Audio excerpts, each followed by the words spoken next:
নিজে রান্না করছি বলে বলছি না, সত্যি ভীষণ ভালো হয়েছিল। টক দই কাজু বাদাম ছাড়াই পনির যে এত ভালো লাগে আগে জানা ছিল না। খুব সামান্যই পনির নিয়েছি, মাত্র 150 গ্রাম। নুন হলুদ দিয়ে খুব সুন্দর করে একটু ভেজে নিয়েছি। পারলে একটু লাল লাল করেও ভাজতে পারো, তাহলে কিন্তু একটা ফ্লেভার আসে আর খেতে আরও বেশি ভালো লাগে। আর আলুটা 60%-এর বেশি, মানে 70% বলতে পারো, আমি সিদ্ধ করে নিয়েছি। আর এদিকে একটু সামান্য একটু সাদা তিল আর একটু আদা কাঁচা লঙ্কা বেটে নিয়েছি, ব্যাস আর কিচ্ছু দেইনি। আর একটু জিরে, তেজপাতা, লবঙ্গ, দারচিনি, এলাচ, এইটা মশলা, ব্যাস।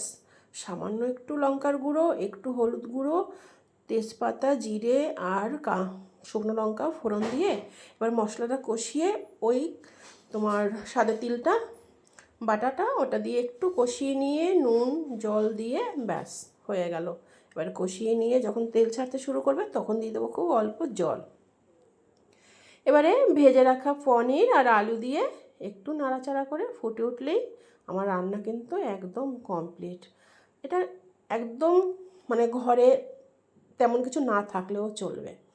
ব্যাস গরম মশলাটা দিয়ে দিলাম, খুব সুন্দর একটা গন্ধ বেরিয়েছে। আর এই ছুরির মাথা দিয়ে সামান্য একটু ঘি, হয়ে গেল আমার রান্না। ভালো লাগলে লাইক করো। টাটা।